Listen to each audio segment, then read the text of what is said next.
Berisha shpreson që mund të rikthehet në pushtet në zgjedhjet e përgjithshme parlamentare. Sa gjasa ka që Berisha të rikthehet në pushtet në atë që shpesh e quajnë në rikthimin e tij të tretë? Gjasat për të kthyer Sali Berisha në pushtet janë zero. Zero. Dhe Saliu e di. Edhe njerëzit politikanë që janë të mençur me më në kokë, afër që e di.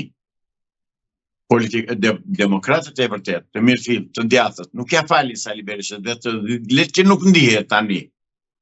Por ata nuk ja falin që i bën kurban për Ilir Metën dhe për Fred Belerin dhe për Vangel Dulen, e për atë Shpëtimi Drizin, e për Adriatik Lapajn, e për atë Qorin si e ka ai, apo për Kujtim Gjuzin, për atë tjetërin, Dash Shehin, jo. Asnjëri nga ata nuk do vej pushtet. Asnjëri nga ata nuk do bëhet deputet, sepse vetë demokratët e shikojnë që Saliu i ka të rratuar. Djemtë dhe vajzat dhe gratë e shkëlqyera që kanë sakrifikuar për Sali Berisha dhe për Partinë Demokratike 30 vjet, ai nxori në rrugë, ai bën të njëjtin gjë që bënte Enver Hoxha, që vazhdimisht preskonte partinë me njerëzëri dhe të vjetrit i zhdukte. Këtë ka bërë Sali Berisha. Këtë bëri dhe Edi Rama me çfarë sot në shtyp. Këtë bën. Përjashton të vjetrit se të rinj që komandon kollaj dhe të rinj të vënë o burra. Marrin lugën në presje dhe o burra të vëmin të ham.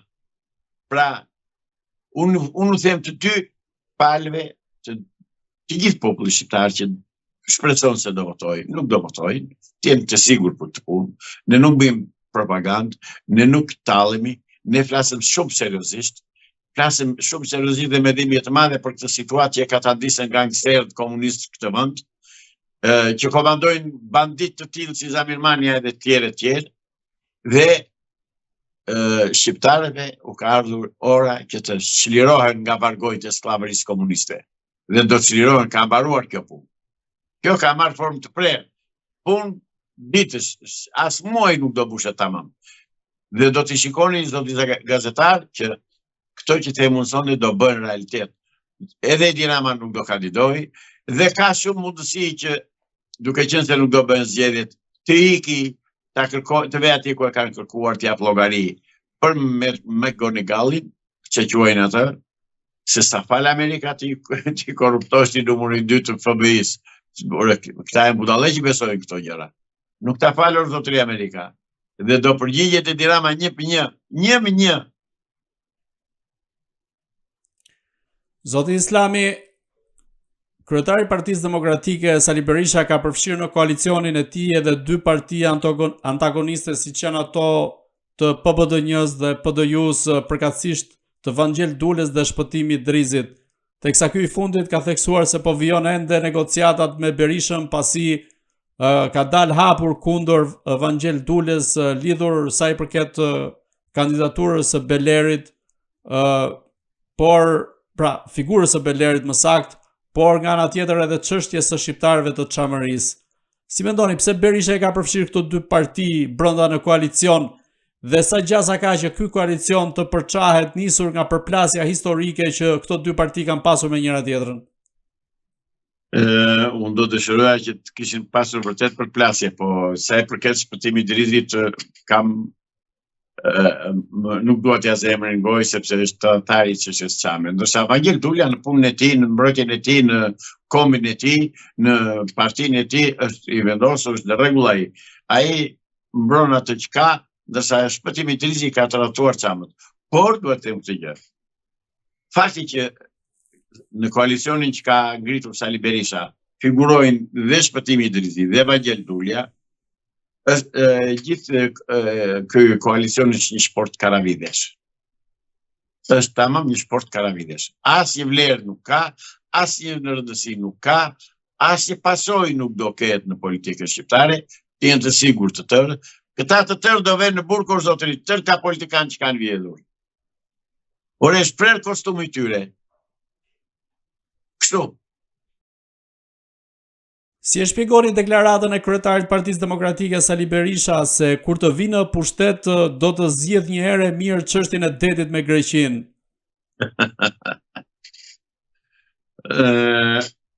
Sali Berisha si bëhet presion nga grekët që ta dini. Sepse Sali Berisha ka marrë parat nga grekët, është rekrutuar. Dhe është detyruar që të kërcej çiftetelin grek Sali Berisha. Por bën dasëm me mendjen e tij. Sepse Shqipërinë se ka Sali Berisha në dorë. Dhe Shqipëria nuk bie më në thonjtë e Sali Berishës. Ka baruar ajo punë.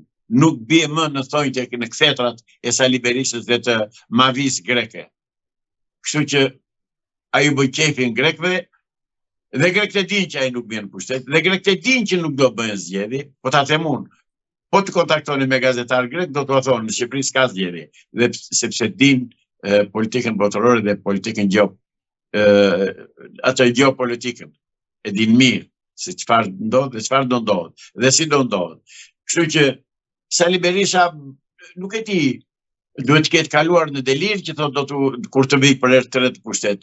O zotëri, nuk do vi më zero mundësi për të kthyer në pushtet Sali Berisha. Nuk vjen më. Vetëm po të ngrihet i madh nga varri do vi Sali Berisha në pushtet. Ai shpreson që mund ta rikthej Donald Trumpi. Pas ka miqësime dorë, po këta, po ai arrin deri aty sa gënjen në mënyrë më të paskrupullshme dhe partie në një intervistë tjetër i thash, mos gënjej, thash Sali Berisha. Mos i gënjej qytetarët shqiptar, mos i gënjej demokratët. Cili Trump do ta sill Sali Berisha? Pa më thuaj dhe për çfarë syje.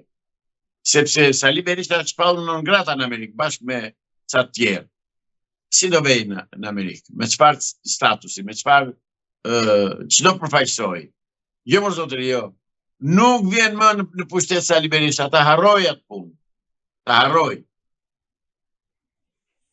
Ai beson se përmes këshilltarit të tij për fushatën elektorale Kris Lasivita mund të rikthehet në pushtet dhe duke qenë se Donald Trump po kërkon partitë konservatore në Europë që të vinë në pushtet, ashtu siç erdhi dhe ai vet.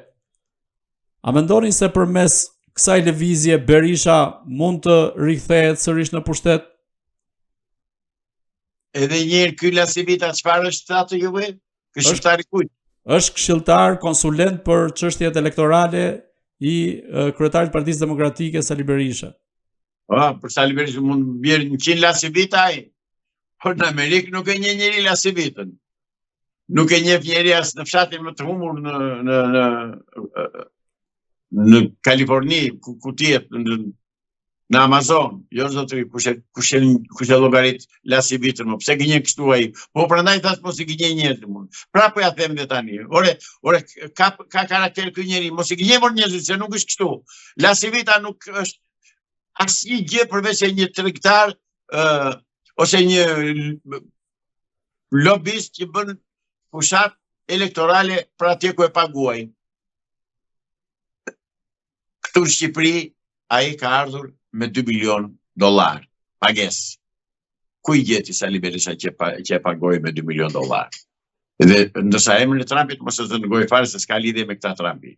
Edhe ditë për ditë po del në shtyp, me shikojeni që non grata nuk hiqet